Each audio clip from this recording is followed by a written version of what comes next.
दुम दुर्गाए नमः। जय माता दी। प्रिय श्रोताओं, आज गुप्त नवरात्रि के चौथे दिन आप सभी सुनेंगे श्री दुर्गा सप्तशती पाठ के अध्याय 5, 6, 7 और 8 का वर्णन। अब सुनिए श्री दुर्गा सप्तशती का 5वां अध्याय, जिसमें देवताओं द्वारा देवी की स्तुति, चंड मुंड के मुख से अंबिका के रूप की प्रशंसा सुनकर शुंभ का उनके पास दूत भेजना और दूत के निराश लौटने का वर्णन है। इस उत्तर चरित्र के रुद्र ऋषि है, मां सरस्वती देवता है, अनुष्टुप छंद है, भीमा शक्ति है, ब्राह्मरी बीज है, सूर्य तत्व है और शाम देव स्वरूप है। मां सरस्वती की प्रसन्नता के लिए उत्तर चरित्र के पाठ में इसका विनियोग किया जाता है, जो अपने कर कमलों में घंटा, शूल, हल, शंख, मूसल, चक्र, धनुष और वाण धारण करती है। शरद ऋतु के शोभा युक्त चंद्रमा के समान जिनकी मनोहर कांति है, जो तीनों लोकों की आधारभूता और शुंभ आदि दैत्यों का नाश करने वाली है, तथा जो गौरी के शरीर से प्रकट हुई है, उन महासरस्वती देवी का मैं निरंतर भजन करती हूँ। अध्याय से पहले हम सभी माँ जगदम्बा का ध्यान करें, जो अपने कर कमलों में घंटा, शूल, हल, शंख, मूसल, चक्र, धनुष और वाण धारण करती है। शरद ऋतु के शोभा संपन्न चंद्रमा के समान जिनकी मनोहर कांति है, जो तीनों लोकों की आधारभूता और शुंभ आदि दैत्यों का नाश करने वाली है, तथा गौरी के शरीर से जिनका प्राकट्य हुआ है, उन महासरस्वती देवी का मैं निरंतर भजन करती हूँ। मार्कंडेय ऋषि कहते हैं, पूर्व काल में शुंभ और निशुंभ नामक असुरों ने अपने बल के घमंड में आकर सचीपति इंद्र के हाथ से तीनों लोकों का राज्य और यज्ञ भाग छीन लिए। वे ही दोनों सूर्य, चंद्रमा, कुबेर, यम और वरुण के अधिकार का भी उपयोग करने लगे। वायु और अग्नि का कार्य भी वे ही करने लगे। उन दोनों ने सब देवताओं को तिरस्कृत, राज्य भ्रष्ट, पराजित तथा अधिकारहीन कर कर स्वर्ग से निकाल दिया। उन दोनों महान असुरों से अपमानित देवताओं ने अपराजिता देवी का स्मरण किया और सोचा, जगदम्बा ने हम लोगों को वर दिया था कि विपद काल में स्मरण करने पर मैं तुम्हारी सब आपत्तियों का तत्काल नाश कर दूंगी। यह विचार कर देवता गिरिराज हिमालय पर गए और वहां भगवती विष्णु माया की स्तुति करने लगे। देवता बोले, देवी को नमस्कार है, माँ देवी शिवा को सर्वदा नमस्कार है, प्रकृति एवं भद्रा को प्रणाम है। हम लोग नियम पूर्वक जगदम्बा को नमस्कार करते हैं। रुद्रा को नमस्कार है, नित्या गौरी एवं दात्री को बारंबार हमारा नमस्कार है। ज्योत्सनामयी चंद्र रूपिणी एवं कल्याणमयी देवी को बारंबार प्रणाम है। शरणागतों का कल्याण करने वाली वृद्धि एवं सिद्धि रूपा देवी को हम निरंतर नमस्कार करते हैं। नरैरीति राक्षसों की लक्ष्मी, राजाओं की लक्ष्मी तथा शर्वाणी शिव पत्नी सब रूपा आप जगदम्बा को बार बार नमस्कार है। दुर्गा, दुर्ग पारा, दुर्गम संकट से पार उतारने वाली, सारा सबकी सार व्रता, सर्वकारिणी, ख्याति, कृष्णा और दुम्रा देवी को सदैव नमस्कार है। अत्यंत सौम्य तथा अत्यंत रौद्र रूपा देवी को हम नमस्कार करते हैं। उन्हें हमारा बारंबार नमस्कार है। जो देवी सब प्राणियों में विष्णु माया के नाम से कही जाती है, उनको नमस्कार, उनको नमस्कार, उनको बारंबार नमस्कार है। जो देवी सब प्राणियों में चेतना कहलाती है, उनको नमस्कार है, उनको नमस्कार है, उनको बारंबार नमस्कार है। जो देवी सब प्राणियों में बुद्धि रूप में स्थित है, उनको नमस्कार है, उनको नमस्कार, उनको बारंबार नमस्कार है। जो देवी सब प्राणियों में निद्रा रूप में स्थित है, उनको नमस्कार, उनको नमस्कार, उनको बारंबार नमस्कार है।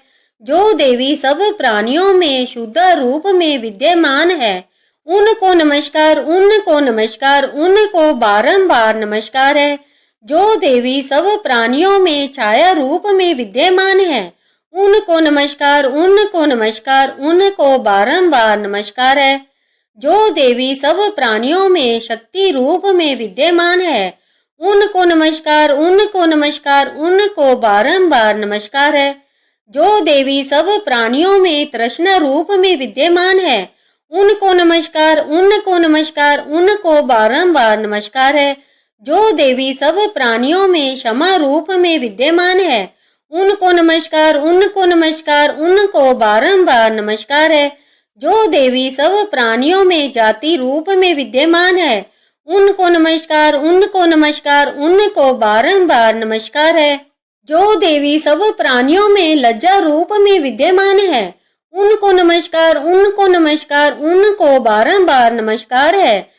जो देवी सब प्राणियों में शांति रूप में विद्यमान है, उनको नमस्कार, उनको नमस्कार, उनको बारंबार नमस्कार है। जो देवी सब प्राणियों में श्रद्धा रूप से विद्यमान है, उनको नमस्कार, उनको नमस्कार, उनको बारंबार नमस्कार है। जो देवी सब प्राणियों में क्रांति रूप से विद्यमान है, उनको नमस्कार, उनको नमस्कार, उनको बारंबार नमस्कार है। जो देवी सब प्राणियों में लक्ष्मी रूप से विद्यमान है, उनको नमस्कार, उनको नमस्कार, उनको बारंबार नमस्कार है। जो देवी सब प्राणियों में वृत्ति रूप से विद्यमान है, उनको नमस्कार, उनको नमस्कार, उनको बारंबार नमस्कार है।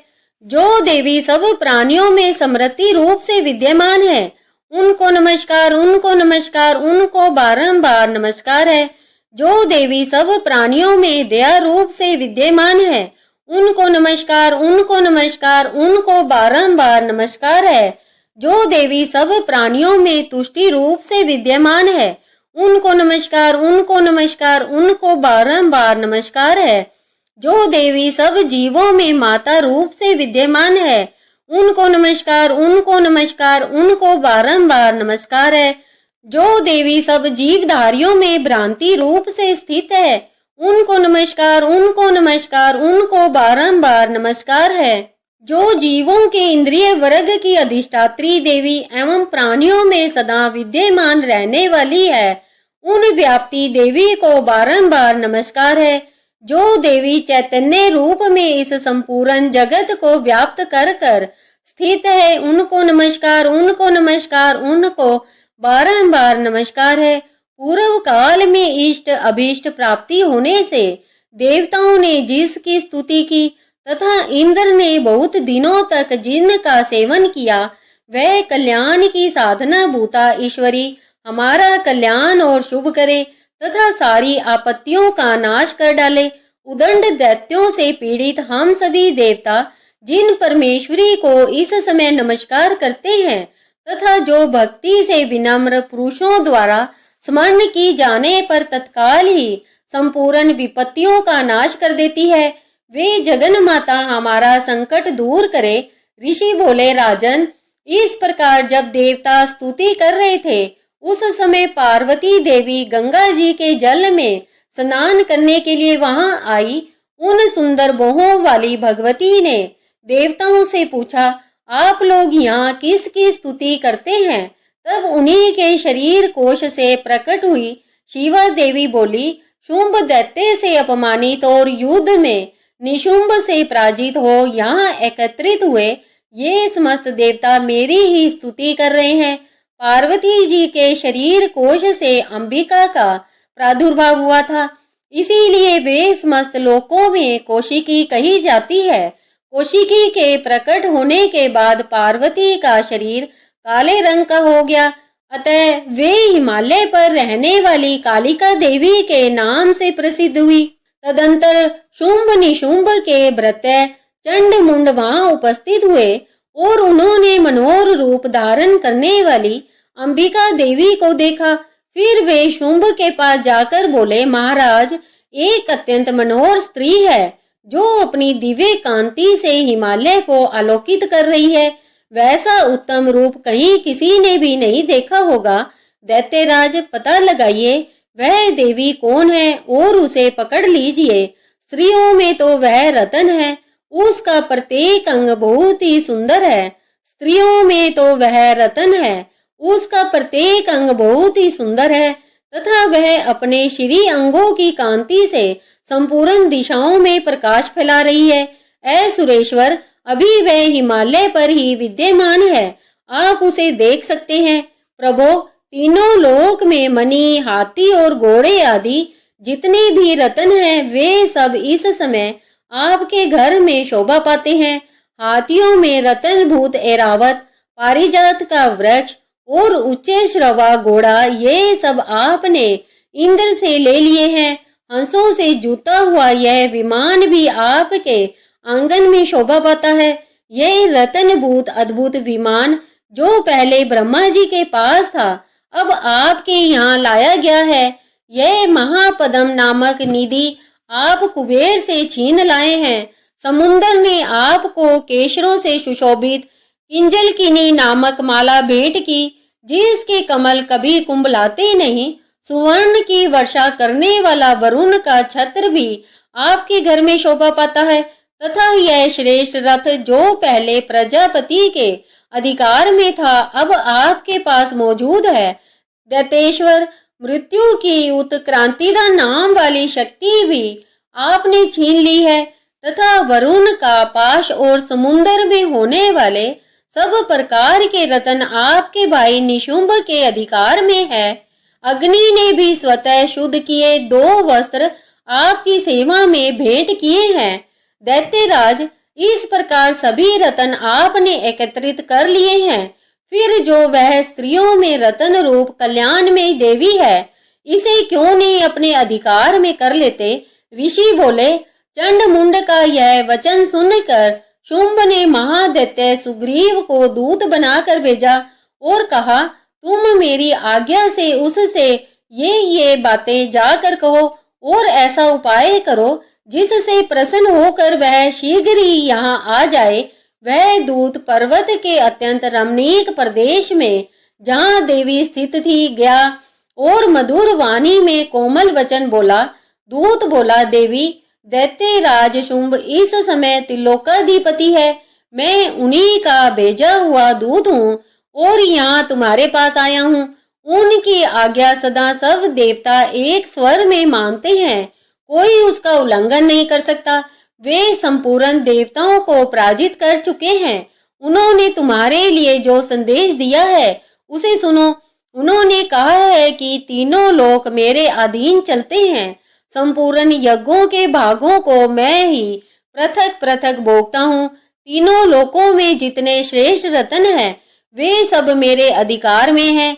देवराज इंद्र का वाहन ऐरावत जो हाथियों में रतन के समान है, मैंने छीन लिया है। क्षीर सागर को मथने से जो अश्व रतन ऊंचे स्वरा प्रकट हुआ था, देवताओं ने मेरे पैरों पर नत होकर समर्पित किया है।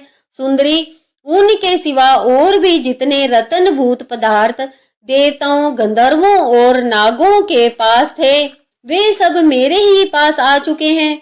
देवी, हम लोग तुम्हें संसार की स्त्रियों में रतन मानते हैं, अतः तुम हमारे पास आ जाओ, क्योंकि रत्नों का उपभोग करने वाले हम ही हैं।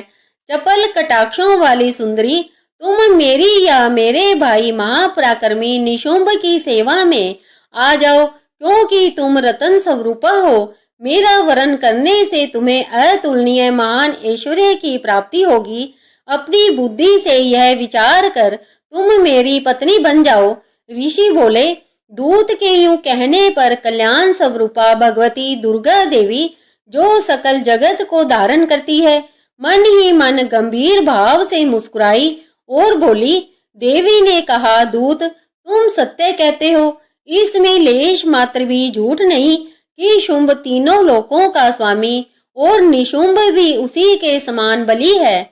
किंतु इस विषय में मैंने जो प्रतिज्ञा कर ली है, उसे कैसे मिथ्या करूं? मैंने अपनी स्वल्प बुद्धि के कारण पहले से जो प्रतिज्ञा कर रखी है उसे सुनो। जो मुझे संग्राम में जीत लेगा, जो मेरे मद को चूरन कर देगा तथा संसार में जो मेरे समान बली होगा, वही मेरा वरण करेगा। इसलिए शुंभ अथवा महादैत्य निशुंभ स्वयं ही यहाँ पधारे और मुझे जीत कर शीघ्र मेरा हस्त ग्रहण कर ले, इसमें विलंब की क्या आवश्यकता है। दूत बोला, देवी तुम घमंड में भरी हो, मेरे सामने ऐसी बातें न करो। त्रिलोकी में कौन ऐसा पुरुष है जो शुंभ निशुंभ का सामना कर सके। देवी अन्य दैत्यों के सामने भी सारे देवता युद्ध में नहीं ठहर सकते, फिर तुम अकेली स्त्री होकर कैसे ठहर सकती हो। जिन शुंभ आदि दैत्यों के सामने इंद्र आदि देवता भी युद्ध में खड़े नहीं हुए, उनके सामने तुम स्त्री होकर कैसे जाओगी। इसलिए तुम मेरे ही कहने से शुंभ निशुंभ के पास चली चलो, ऐसा करने से तुम्हारे गौरव की रक्षा होगी।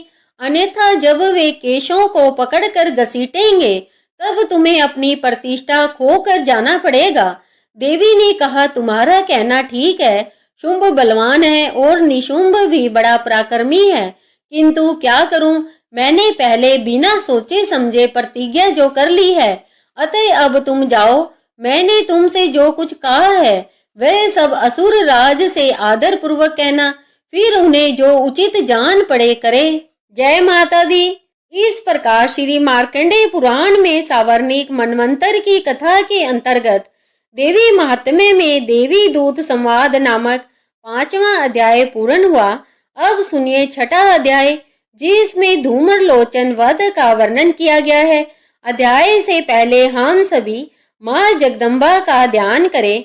मैं सर्वेश्वर भैरव के अंक में निवास करने वाली प्रमोदकृष्ट पद्मावती देवी का चिंतन करती हूँ।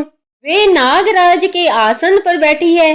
नागों के फनों में सुशोभित होने वाली मणियों की विशाल माला से उनकी देह रूपी लता चमक रही है। उनका तेज सूर्य के समान है। 3 नेत्र उनकी शोभा बढ़ा रहे हैं। वे हाथों में माला, कुंभ, कपाल और कमल लिए हुए हैं तथा उनके माथे पर अधर चंद्र का मुकुट शोभायमान है। मार्कंडेय ऋषि कहते हैं, देवी का कथन सुनकर दूत को बड़ा क्रोध हुआ। उसने दैत्यराज के पास जाकर सब समाचार विस्तार पूर्वक कह सुनाया। दूत के वचन को सुनकर दैत्यराज कुपित हो उठा और असुर सेनापति धूम्रलोचन से बोला, धूम्रलोचन तुम शीघ्र अपनी सेना साथ लेकर जाओ और उस दुष्टा को केश पकड़कर घसीटते हुए बलपूर्वक यहाँ ले आओ। उसकी रक्षा करने के लिए यदि कोई दूसरा खड़ा हो, वह देवता, यक्ष अथवा गंधर्व कोई भी क्यों न हो, उसे अवश्य मार डालना। ऋषि बोले, शुंभ के इस प्रकार आज्ञा देने पर धूम्रलोचन दैत्य ने 60,000 असुरों की सेना लेकर वहां से तुरंत प्रस्थान किया। वहां पहुंचकर उसने हिमालय पर रहने वाली देवी को देखा और ललकार कर कहा, अरे तू शुंभ निशुंभ के पास चल। यदि इस समय प्रसन्नता पूर्वक मेरे स्वामी के पास नहीं चलेगी तो मैं बलपूर्वक चोटी पकड़कर घसीटते हुए तुझे ले चलूंगा। देवी बोली, तुम्हें दैत्यों के राजा ने भेजा है। तुम स्वयं भी बलवान हो और तुम्हारे पास विशाल सेना भी है। ऐसी दशा में यदि मुझे बलपूर्वक ले चलोगे तो मैं तुम्हारा क्या कर सकती हूँ। ऋषि बोले, देवी के यूं कहने पर दैत्य धूम्रलोचन उनकी ओर दौड़ा। तब अंबिका ने हुम शब्द के उच्चारण मात्र से उसको भस्म कर दिया।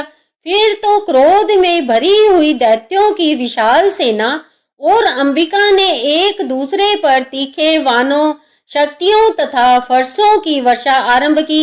इतने में ही देवी का वाहन सिंह क्रोध में भरकर भयंकर गर्जना कर कर गर्दन के बालों को हिलाता हुआ असुरों की सेना में कूद पड़ा। उसने कुछ दैत्यों को नखों की मार से, कितनों को अपने जबड़ों की मार से और कितने ही महादैत्यों को पटक पटक कर दाढ़ों से जख्मी कर कर मार डाला। उस सिंह ने अपने नखों से कितनों के पेट फाड़ डाले और थप्पड़ मार कर कितनों के सिर धड़ से पृथक कर दिए, कितनों की भुजाएं और मस्तक काट डाले तथा अपनी गर्दन के बाल हिलाते हुए उसने दूसरे दैत्यों के पेट फाड़कर उनका रक्त चूस लिया। अत्यंत क्रोध में भरे हुए देवी के वाहन उस महाबली सिंह ने क्षण भर में ही असुरों की सेना का संहार कर डाला।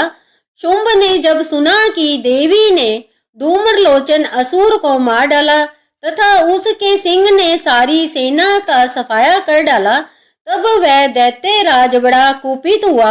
उसके होठ कांपने लगे। उसने चंड और मुंड नामक दो महादैत्यों को आज्ञा दी कि हे चंड और हे मुंड, तुम लोग बहुत बड़ी सेना लेकर वहां जाओ और उस देवी के जोंटे पकड़कर अथवा उसे बांधकर शीघ्र यहाँ ले आओ। यदि इस प्रकार उसको लाने में तुम्हें संदेह हो तो युद्ध में सब प्रकार के अस्त्र शस्त्रों तथा समस्त आसुरी सेना का प्रयोग कर कर उसका वध कर डालना। उस दुष्टा की हत्या होने तथा सिंह के भी मारे जाने पर उस अंबिका को बांध कर साथ ले शीघ्र ही लौट आना। जय माता दी। इस प्रकार श्री मार्कंडेय पुराण में सावर्णिक मनवंतर की कथा के अंतर्गत देवी महात्म्य में धूम्रलोचन वध नामक छठा अध्याय पूर्ण हुआ। अब सुनिए सातवां अध्याय, जिसमें चंड और मुंड के वध का वर्णन किया गया है। अध्याय से पहले हम सभी माँ जगदम्बा का ध्यान करें। मैं मातंगी देवी का ध्यान करती हूँ। वे रतन जड़ित सिंहासन पर बैठकर पढ़ते हुए तोते का मधुर स्वर सुन रही है। उनके शरीर का रंग श्याम है।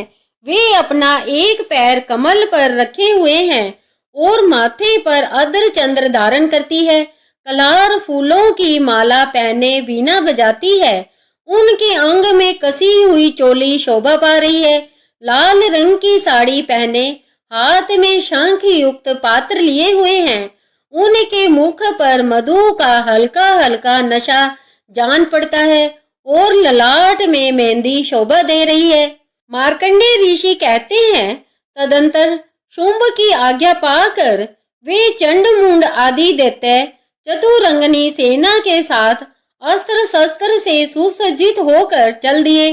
फिर गिरिराज हिमालय के स्वर्ण में ऊंचे शिखर पर पहुंचकर उन्होंने सिंह पर विराजमान देवी को देखा। वे मंद मंद मुस्कुरा रही थी। उन्हें देखकर दैत्य लोग तत्परता से पकड़ने का उद्योग करने लगे। किसी ने धनुष ताना, किसी ने तलवार संभाली और कुछ लोग देवी के पास आकर खड़े हो गए। तब अंबिका को उन शत्रुओं पर बड़ा क्रोध हुआ। उस समय क्रोध के कारण उनका मुख काला पड़ गया, ललाट में भौहें वक्र हो गई। तब वहां से तुरंत विकराल मुखी काली प्रकट हुई, जो तलवार और पाश लिए हुए थी। वह विचित्र खटवांग धारण किए और चीते के चमड़े की साड़ी पहने नर मुंडों की माला से अलंकृत थी।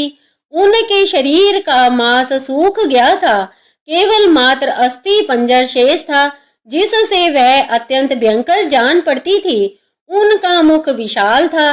जीभ लपलपाने के कारण वह और भी डरावनी प्रतीत होती थी। उनकी आंखें भीतर को धसी हुई और अंगारे के समान लाल थी।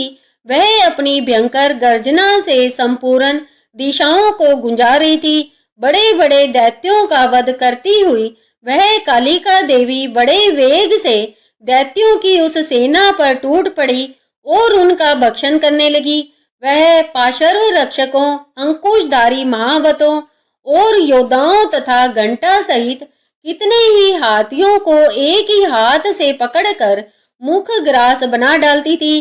किसी को बालों से पकड़ लेती, किसी का गला दबोच देती, किसी को पैरों से कुचल डालती और किसी को छाती के धक्के से गिराकर मार डालती थी। वे असुरों के फेंके हुए बड़े बड़े अस्त्र शस्त्र मुंह से पकड़ लेती और रोष में भर कर उनको दांतों से चकनाचूर कर डालती। काली ने बलवान एवं दुरात्मा दैत्यों की वह सारी सेना खत्म कर डाली, खा डाली और कितनों को मार भगाया। कोई तलवार के घाट उतारे गए, कोई खटवांग से पीटे गए और कितने ही असुर दांतों के अग्रभाग से कुचले जाकर मृत्यु को प्राप्त हुए। इस प्रकार देवी ने असुरों की उस समस्त सेना को क्षण भर में धराशायी कर दिया। यह देख चंड उन अत्यंत भयानक काली देवी की ओर दौड़ा तथा महादैत्य मुंड ने भी अत्यंत भयंकर बाणों की बौछार से तथा हजारों बार चलाए हुए चक्रों से उन भयानक नेत्रों वाली देवी को आवृत कर दिया। वे अनेकों चक्र देवी के मुख में समाते हुए ऐसे जान पड़े मानो सूर्य के बहुतेरे मंडल बादलों के उदर में प्रवेश कर रहे हों। तब भयंकर गर्जना करने वाली काली ने अत्यंत रोष में भर कर विकट अट्टहास किया। उस समय उनके विकराल मुख के भीतर कठिनता से देखे जा सकने वाले दांतों की प्रभा से वे अत्यंत उज्जवल दिखाई देती थी। सिंह पर से उठकर चंड पर हमला किया और उसके केश पकड़कर उसी तलवार से उसका मस्तक धड़ से अलग कर दिया। चंड को मारा गया देखकर मुंड भी देवी की ओर दौड़ा। तब देवी ने रोष में भर कर उसे भी तलवार से घायल कर कर धरती पर सुला दिया। महाप्रकर्मी चंड और मुंड को मारा गया देख मरने से बची हुई बाकी सेना आतंकित हो चारों ओर भाग गई।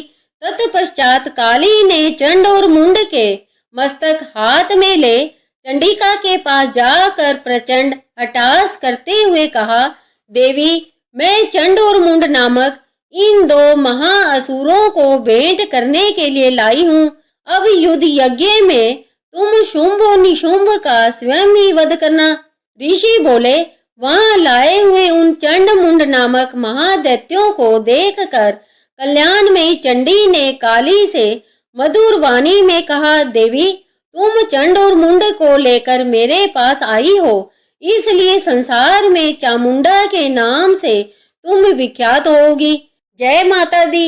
इस प्रकार श्री मार्कंडेय पुराण में सावर्णिक मनवंतर की कथा के अंतर्गत देवी महात्म्य में चंड मुंड वध नामक 7वां अध्याय पूर्ण हुआ। अब सुनिए श्री दुर्गा सप्तशती का 8वां अध्याय, जिसमें रक्त बीज वध का वर्णन किया गया है। और अध्याय से पहले हम सब मिलकर माँ भगवती का ध्यान करें। मैं अनिमा आदि सिद्धि युक्त किरणों से घिरी हुई भवानी का ध्यान करती हूँ। उनके शरीर का रंग लाल है, नेत्रों में करुणा लहरा रही है तथा हाथों में पाश, अंकुश, बाण और धनुष शोभा पाते हैं। मार्कंडेय ऋषि कहते हैं, चंड और मुंड नामक दैत्यों के मारे जाने तथा बहुत सी सेना का संहार हो जाने पर दैत्यों के राजा प्रतापी शुंभ के मन में बहुत क्रोध पैदा हुआ और उसने दैत्यों की संपूर्ण सेना को युद्ध के लिए प्रस्थान करने का आदेश दिया। वह बोला, आज उदय युद्ध नाम के 86 दैत्य सेनापति अपनी सेनाओं के साथ युद्ध के लिए कूच करे और कंबू नाम वाले दैत्यों के 84 सेना नायक अपनी अपनी सेनाओं से घिरे हुए यात्रा करे। 50 कोटि वीर्य कुल के और 100 धूम्र कुल के असुर सेनापति मेरी आज्ञा से सेना सहित प्रस्थान करे। पालक, दोहर्द, मौर्य और काल के असुर भी लड़ाई के लिए तैयार हो मेरी आज्ञा से तुरंत प्रस्थान करे। भयानक शासन करने वाला असुर राज शुंभ इस प्रकार आज्ञा दे सहस्त्रों बड़ी बड़ी सेनाओं के साथ युद्ध के लिए प्रस्तुत हुआ। उसकी अत्यंत भयंकर सेना को आती देखकर चंडिका ने अपने धनुष की टंकार से पृथ्वी और आकाश के बीच का भाग गुंजा दिया। राजन, तदंतर देवी के सिंह ने बड़े जोर से दहाड़ना आरंभ किया। फिर अंबिका ने घंटे की आवाज से उस ध्वनि को और भी अधिक बढ़ा दिया। धनुष की टंकार, सिंह की दहाड़ और घंटे की ध्वनि से संपूर्ण दिशाएं गूंज उठी। उसी भयंकर शब्द से काली ने अपने विकराल मुख को और बढ़ा लिया तथा इस प्रकार वे विजयनी हुई। उस तुमुल घोष को सुनकर दैत्यों की सेनाओं ने चारों ओर से आकर चंडिका देवी, सिंह तथा काली देवी को क्रोध पूर्वक घेर लिया। राजन, इसी बीच में असुरों के विनाश तथा देवताओं के अभ्युदय के लिए ब्रह्मा, शिव, कार्तिकेय, विष्णु तथा इंद्र आदि देवों की शक्तियां जो अत्यंत पराक्रम और बल से संपन्न थी, उनके शरीरों से निकलकर उन्हीं के रूप में चंडिका देवी के पास गई। जिस देवता का जैसा रूप, वैसी वेशभूषा और जैसी सवारी है, ठीक वैसे ही साधनों से संपन्न हो उसकी शक्ति असुरों से युद्ध करने के लिए आई। सबसे पहले हंस युक्त विमान पर बैठी हुई अक्षसूत्र और कमंडलों से शोभायमान ब्रह्मा जी की शक्ति उपस्थित हुई, जिसे ब्राह्मणी कहते हैं। महादेव जी की शक्ति वृषभ पर आरूढ़ हो हाथों में श्रेष्ठ त्रिशूल धारण किए, महानाग का कंकन पहने मस्तक में चंद्र रेखा से विभूषित हो वहां पहुंची। कार्तिकेय जी की शक्ति रूपा जगदम्बिका उन्हीं का रूप धारण किए श्रेष्ठ मयूर पर विराजमान हो हाथ में शक्ति लिए दैत्यों से युद्ध करने के लिए आई। इसी प्रकार भगवान विष्णु की शक्ति गरुड़ पर आरूढ़ हो शंख चक्र गदा शारंग धनुष तथा खड्ग धारण किए वहां आई। अनुपम यज्ञ 12 का रूप धारण करने वाले श्री हरि की शक्ति भी 12 शरीर धारण कर वहां उपस्थित हुई। नारसिंगी शक्ति भी नरसिंह के सदृश शरीर धारण कर वहां आई। उसकी गर्दन के बालों के झटके से आकाश के तारे बिखर पड़ते थे। इसी प्रकार इंद्र की शक्ति वज्र हाथ में साधे गजराज ऐरावत पर आसीन हो आई। उसके भी सहस्त्र नेत्र थे। जैसा इंद्र का रूप है वैसा ही उसका भी था। तदंतर उन देव शक्तियों से घिरे हुए महादेव जी ने चंडिका से कहा, मेरी संतुष्टि के लिए तुम शीघ्र ही इन असुरों का विनाश करो। तब देवी के शरीर से अत्यंत भयानक और परम उग्र चंडिका शक्ति उत्पन्न हुई, जो सैकड़ों गिदड़ियों की भांति शब्द करने लगी। उस अपराजिता देवी ने धूमिल जटा वाले महादेव जी से कहा, भगवान आप शुंभ निशुंभ के पास दूत बनकर जाइए और उन अत्यंत घमंडी दानव शुंभ एवं निशुंभ से कहिए, साथ ही उनके अतिरिक्त भी जो दानव युद्ध के लिए वहां उपस्थित हो उनको भी यह संदेश दीजिए, दैत्यों यदि तुम जीवित रहना चाहते हो तो पाताल को वापस चले जाओ। इंद्र को त्रिलोक्य का राज्य मिल जाए और देवता यज्ञ भाग का भोग करे। यदि अपने बल के घमंड से चूर तुम युद्ध करना चाहते हो तो आओ, मेरी योगिनियां तुम्हारे कच्चे मांस से तृप्त हो, क्योंकि उस देवी ने भगवान शिव को दूत के कार्य में नियुक्त किया था, इसलिए वह शिव दूती के नाम से संसार में विख्यात हुई। भगवान शिव के मुंह से देवी के वचन सुनकर वे महादैत्य भी क्रोध में भर गए और जहां कात्यायनी विराजमान थी उस ओर बढ़े। इसके बाद वे दैत्य क्रोध में भरकर पहले ही देवी के ऊपर बाण शक्ति और रिष्टि आदि अनेकों अस्त्रों की वर्षा करने लगे। तब देवी ने भी खेल खेल में ही धनुष की टंकार की और उससे छोड़े हुए बड़े बड़े वाहनों द्वारा दैत्यों के चलाए हुए बाण शक्ति और फरसों को काट डाला। फिर काली उनके आगे होकर शत्रुओं को शूल के प्रहारों से विदीर्ण करने लगी और खटमांग से उनका कचुम्बर निकालती हुई रणस्थली में विचरने लगी। ब्राह्मणी भी जिस जिस ओर जाती उसी ओर अपने कमंडलों का जल छिड़क कर शत्रुओं के ओज और पराक्रम को नष्ट कर देती थी।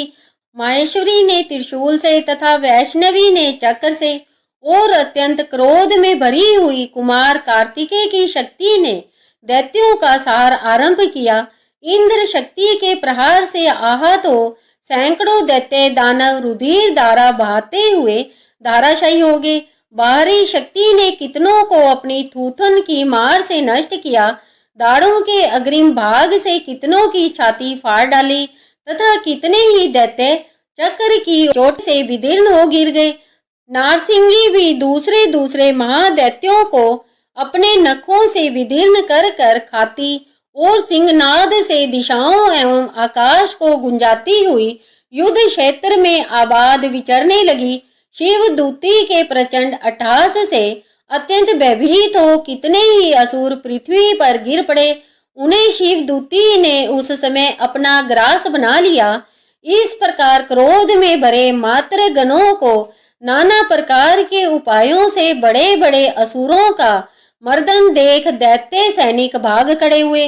मात्र गणों से पीड़ित दैत्यों को युद्ध से भागते देख रक्त बीज नाम का महादैत्य कुपित हो युद्ध के लिए आगे बढ़ा।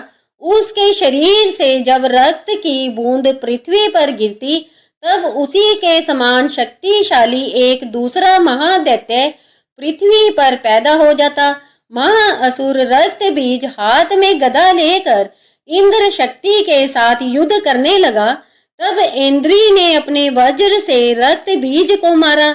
वज्र से घायल होने पर उसके शरीर से रक्त बहने लगा और उससे उसी के समान रूप तथा बल वाले योद्धा उत्पन्न होने लगे।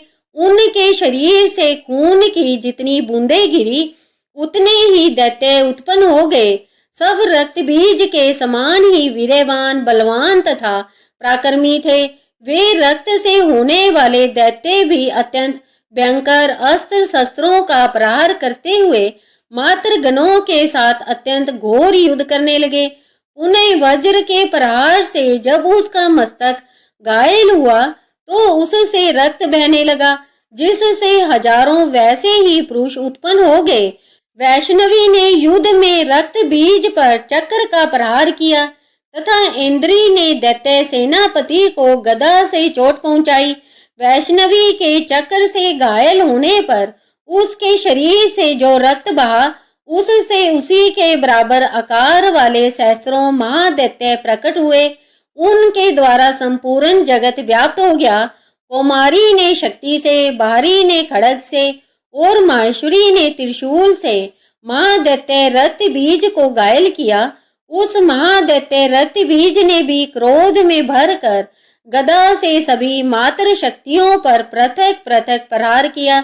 शक्ति और शूल आदि से अनेक बार घायल होने पर जो उसके शरीर से रक्त की धारा पृथ्वी पर गिरी उससे भी सैकड़ों असुर उत्पन्न हुए। इस प्रकार उस महादैत्य के रक्त से प्रकट हुए असुरों द्वारा संपूर्ण जगत व्याप्त हो गया। इससे देवता आतंकित हो उठे। देवताओं को उदास देख चंडिका ने काली से शीघ्रता पूर्वक कहा, चामुंडे, तुम अपने मुख को और भी विस्तृत करो तथा मेरे शस्त्र पात्र से गिरने वाले रक्त बिंदुओं और उनसे उत्पन्न होने वाले महादैत्यों को तुम अपने इस उतावले मुख से खा जाओ। इस प्रकार रक्त से उत्पन्न होने वाले महादैत्यों का भक्षण करती हुई तुम रण में विचरती रहो। ऐसा करने से उस दैत्य का सारा रक्त खत्म हो जाने पर वह स्वयं भी नष्ट हो जाएगा। उन भयंकर दैत्यों को जब तुम खा जाओगी तो दूसरे नए दैत्य उत्पन्न नहीं हो सकेंगे। यूं कहकर चंडिका देवी ने शूल से रक्त बीज को मारा और काली ने अपने मुख में उसका रक्त ग्रहण कर लिया। तब उसने चंडिका पर गदा का प्रहार किया, किंतु उस गदापात से देवी को तनिक भी वेदना नहीं हुई। रक्त बीज के घायल शरीर से बहुत सा रक्त गिरा, किंतु जो ही वह गिरा त्यों ही चामुंडा ने उसे अपने मुख में ले लिया। रक्त गिरने से काली के मुख में जो महादैत्य उत्पन्न हुए उन्हें भी यह चट कर गई और उसने रक्त बीज का रक्त भी पी लिया। तदंतर देवी ने रक्त बीज को, जिसका रक्त चामुंडा ने पी लिया था, वज्र, वान, खड्ग तथा रिष्टि आदि से मार डाला।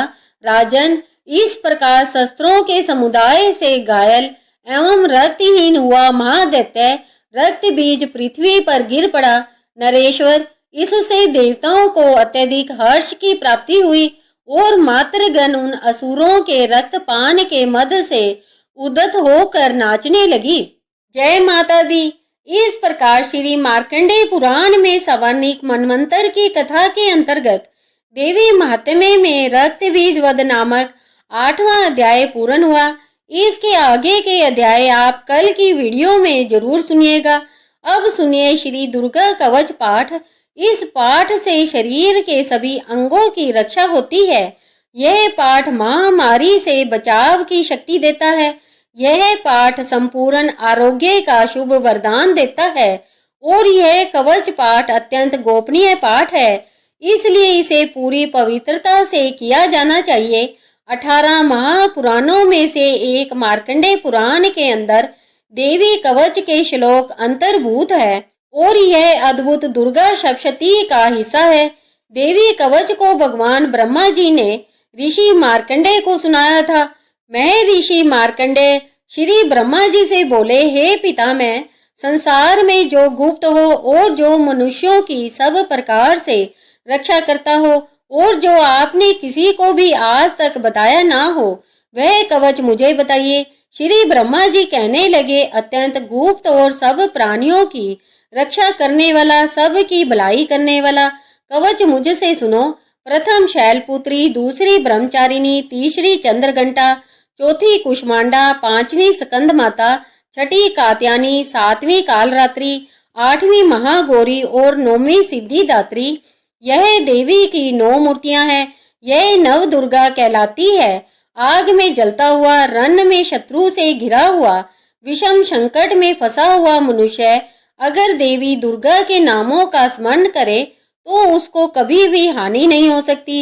रन में उसके लिए कुछ भी आपत्ति नहीं होती और ना उसे किसी प्रकार का कोई दुख या डर ही होता है। हे देवी, जिसने श्रद्धा पूर्वक तुम्हारा स्मरण किया है उसकी वृद्धि होती है और जो तुम्हारा चिंतन करते हैं उनकी तुम निसंदेह रक्षा करने वाली हो।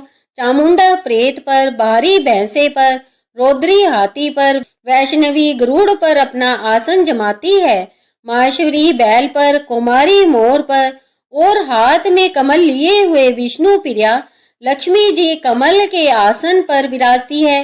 बैल पर बैठी हुई ईश्वरी देवी ने श्वेत रूप धारण कर रखा है और सब प्रकार के आभूषणों से विभूषित ब्रह्मी देवी हंस पर बैठती है और इस प्रकार यह सब देवियां सब प्रकार के योगों से युक्त और अनेक प्रकार के रत्न धारण किए हुए हैं। भक्तों की रक्षा के लिए संपूर्ण देवियां रथ में बैठी और क्रोध में भरी हुई दिखाई देती है तथा चक्र, गदा, शक्ति, हल, मूसल, केटक और तोमर, परशु तथा पास, भाला और त्रिशूल और उत्तम सारंग आदि शस्त्रों को दैत्यों के नाश के लिए और भक्तों की रक्षा करने के लिए, देवताओं के कल्याण के लिए धारण किए हुए हैं। हे महारौद्रे, अत्यंत घोर पराक्रम, महान बल और महान उत्साह वाली देवी, आपको मैं नमस्कार करता हूँ। हे देवी, आपका दर्शन दुर्लभ है और आप शत्रुओं के भय को बढ़ाने वाली है। हे जगदम्बिके, मेरी रक्षा करो। पूर्व दिशा में इंद्रिय शक्ति मेरी रक्षा करे, अग्नि कोण में अग्नि शक्ति, दक्षिण दिशा में बारी देवी और नृत्य कोण में खड्गधारिणी देवी मेरी रक्षा करे। पश्चिम दिशा में वारुणी, वायु कोण में मृगवाहिनी, उत्तर दिशा में कौमारी और ईशान कोण में शूलधारिणी देवी मेरी रक्षा करे। ब्राह्मणी ऊपर की ओर से मेरी रक्षा करे और वैष्णवी देवी नीचे की ओर मेरी रक्षा करे और इसी प्रकार शव पर बैठी चामुंडा देवी 10 दिशाओं में मेरी रक्षा करे। जया देवी आगे, विजय पीछे की ओर, अजीता बाईं ओर, अपराजिता दाहिनी ओर मेरी रक्षा करे। गोतनी देवी शिखा की रक्षा करे तथा उमा मेरे मस्तक पर विराजमान होकर मेरी रक्षा करे। इसी प्रकार ललाट की मालाधारी देवी रक्षा करे और यशस्विनी देवी मेरी भौहों की रक्षा करे। भौहों के मध्य भाग में त्रिनेत्रा नथुनों की यमघंटा देवी रक्षा करे। नेत्रों के मध्य में शंखिनी देवी और द्वारवासिनी देवी कानों की रक्षा करे। कपोलों की कालिका देवी और कानों के मूल भाग की भगवती शांकारी रक्षा करे। सुगंधा नासिका में और चर्चिका ऊपर के होंठ में, अमृत कला नीचे के होंठ की, सरस्वती देवी जीव की रक्षा करे। कुमारी देवी दांतों की और चंडिका कंठ स्थान की रक्षा करे।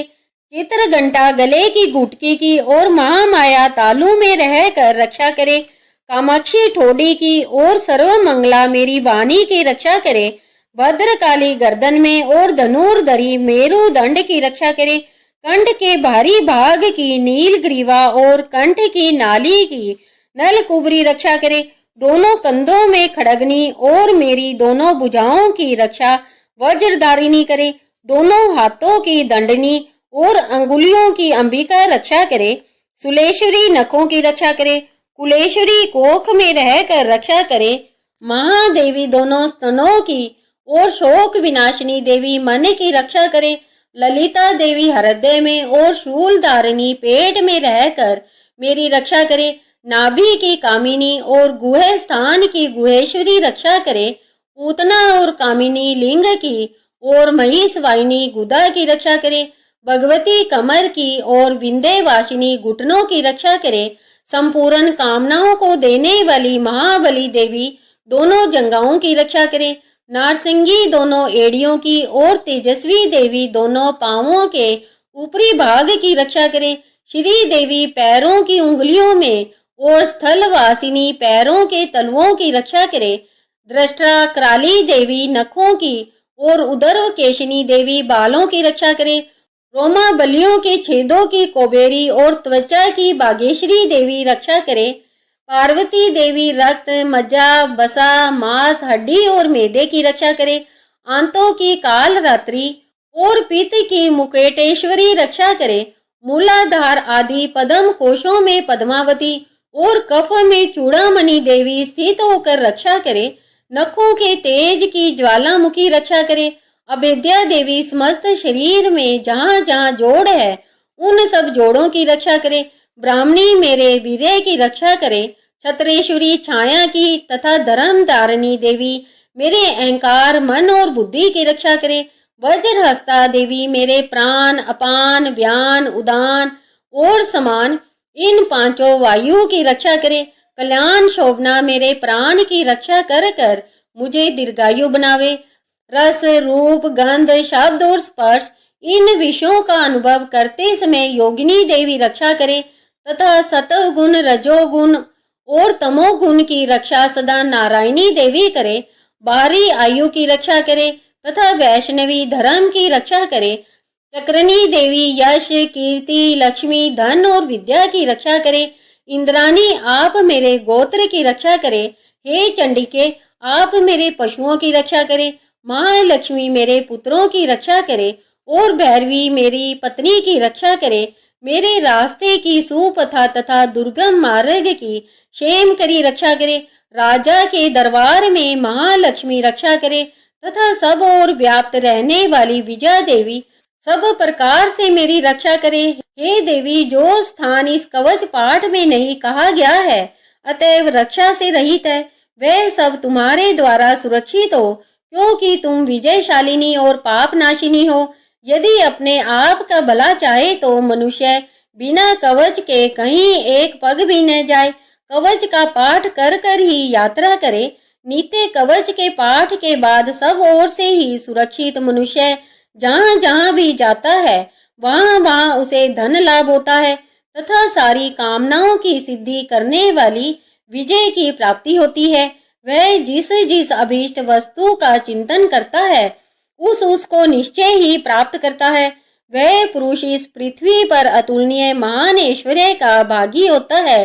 कवच से सुरक्षित मनुष्य निडर हो जाता है, संग्राम में उसकी पराजय नहीं होती तथा वह तीनों लोकों में पूजनीय होता है।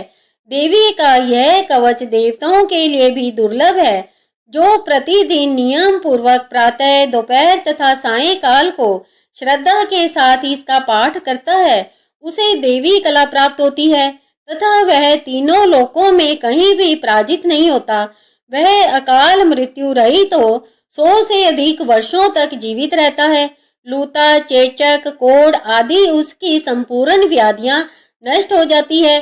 स्थावर जंगम कृत्रिम विष ये सभी प्रकार के विष दूर हो जाते हैं, उनका कोई असर उस पर नहीं होता। इस पृथ्वी पर मारन मोहन आदि जितने अभिचारक प्रयोग होते हैं तथा इस प्रकार के जितने मंत्र यंत्र होते हैं वे सब इस कवच को हृदय में धारण कर लेने पर उस मनुष्य को देखते ही नष्ट हो जाते हैं।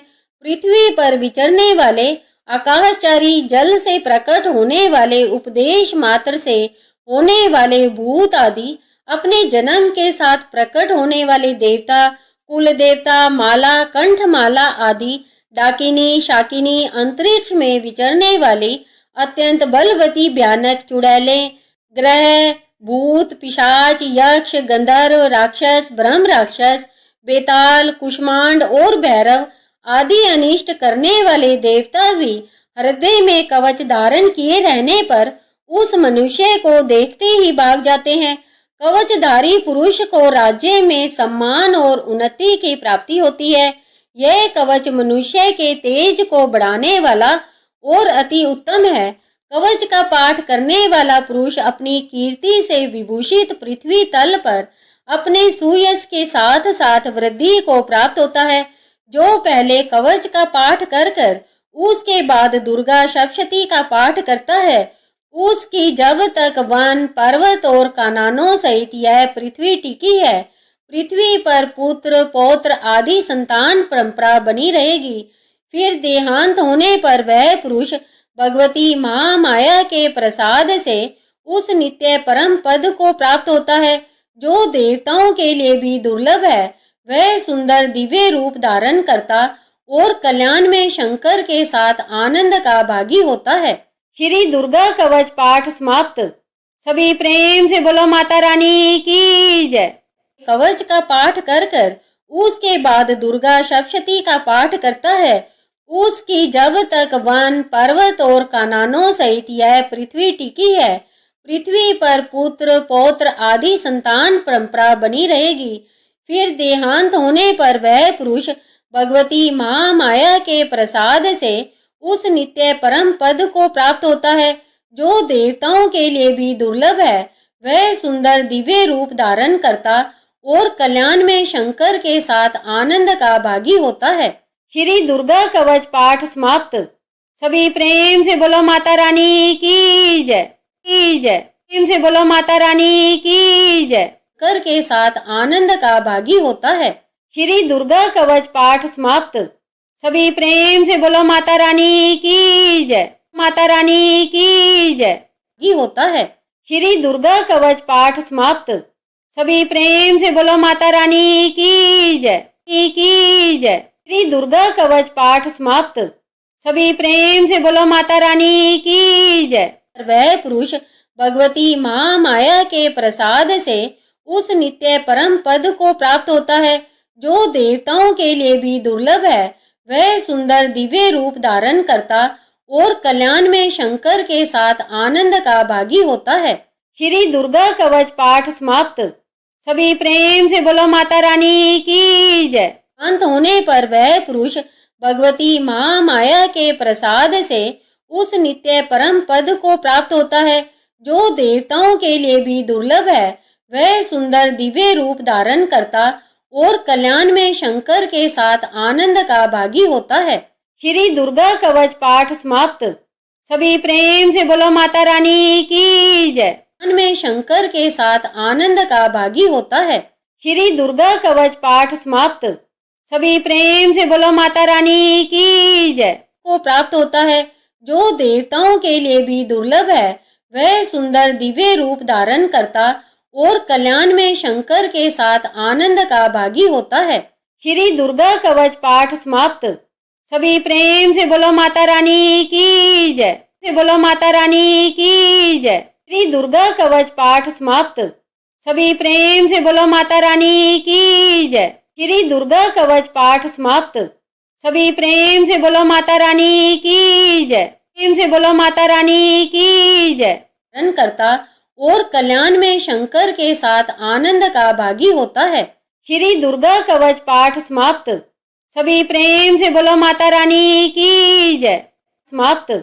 सभी प्रेम से बोलो माता रानी की जय, रानी की जय, की जय।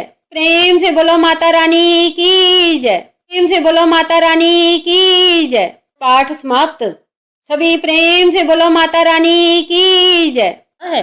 श्री दुर्गा कवच पाठ समाप्त। सभी प्रेम से बोलो माता रानी की जय। आनंद का भागी होता है। श्री दुर्गा कवच पाठ समाप्त। सभी प्रेम से बोलो माता रानी की जय, की जय। ये भी दुर्लभ है। वह सुंदर दिव्य रूप धारण करता और कल्याण में शंकर के साथ आनंद का भागी होता है।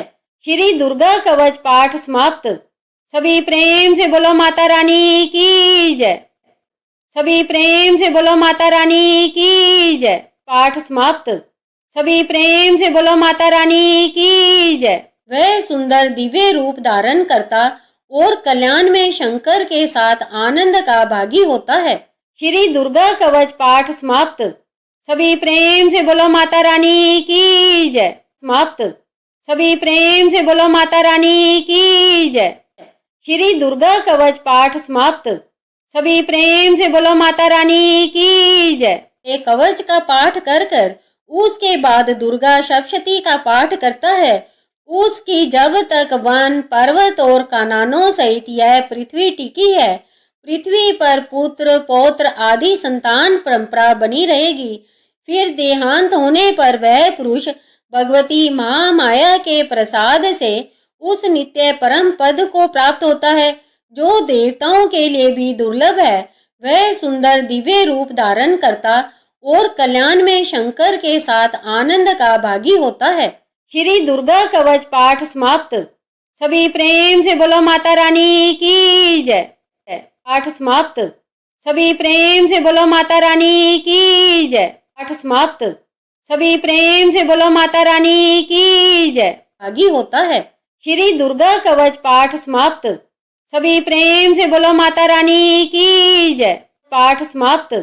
सभी प्रेम से बोलो माता रानी की जय। उस नित्य परम पद को प्राप्त होता है जो देवताओं के लिए भी दुर्लभ है। वह सुंदर दिव्य रूप धारण करता और कल्याण में शंकर के साथ आनंद का भागी होता है। श्री दुर्गा कवच पाठ समाप्त। सभी प्रेम से बोलो माता रानी की जय। सभी प्रेम से बोलो माता रानी की जय। में शंकर के साथ आनंद का भागी होता है। श्री दुर्गा कवच पाठ समाप्त। सभी प्रेम से बोलो माता रानी की जय। कवच पाठ समाप्त। सभी प्रेम से बोलो माता रानी की जय। पाठ समाप्त। सभी प्रेम से बोलो माता रानी की जय। दुर्गा कवच पाठ समाप्त। सभी प्रेम से बोलो माता रानी की जय। और कल्याण में शंकर के साथ आनंद का भागी होता है। श्री दुर्गा कवच पाठ समाप्त। सभी प्रेम से बोलो माता रानी की जय। से बोलो माता रानी की जय। भी दुर्लभ है। वह सुंदर दिव्य रूप धारण करता और कल्याण में शंकर के साथ आनंद का भागी होता है। श्री दुर्गा कवच पाठ समाप्त। सभी प्रेम से बोलो माता रानी की जय। पुत्र पौत्र आदि संतान परंपरा बनी रहेगी। फिर देहांत होने पर वह पुरुष भगवती महामाया के प्रसाद से उस नित्य परम पद को प्राप्त होता है जो देवताओं के लिए भी दुर्लभ है। वह सुंदर दिव्य रूप धारण करता और कल्याण में शंकर के साथ आनंद का भागी होता है।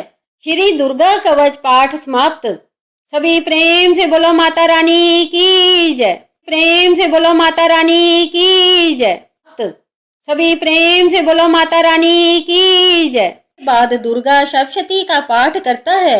उसकी जब तक वन पर्वत और काननों सहित यह पृथ्वी टिकी है, पृथ्वी पर पुत्र पौत्र आदि संतान परंपरा बनी रहेगी। फिर देहांत होने पर वह पुरुष भगवती महामाया के प्रसाद से उस नित्य परम पद को प्राप्त होता है जो देवताओं के लिए भी दुर्लभ है। वह सुंदर दिव्य रूप धारण करता और कल्याण में शंकर के साथ आनंद का भागी होता है। श्री दुर्गा कवच पाठ समाप्त। सभी प्रेम से बोलो माता रानी की जय। वह सुंदर दिव्य रूप धारण करता और कल्याण में शंकर के साथ आनंद का भागी होता है। श्री दुर्गा कवच पाठ समाप्त। सभी प्रेम से बोलो माता रानी की जय। रूप धारण करता और कल्याण में शंकर के साथ आनंद का भागी होता है। श्री दुर्गा कवच पाठ समाप्त। सभी प्रेम से बोलो माता रानी की जय। कल्याण में शंकर के साथ आनंद का भागी होता है। श्री दुर्गा कवच पाठ समाप्त। सभी प्रेम से बोलो माता रानी की जय। के साथ आनंद का भागी होता है। श्री दुर्गा कवच पाठ समाप्त।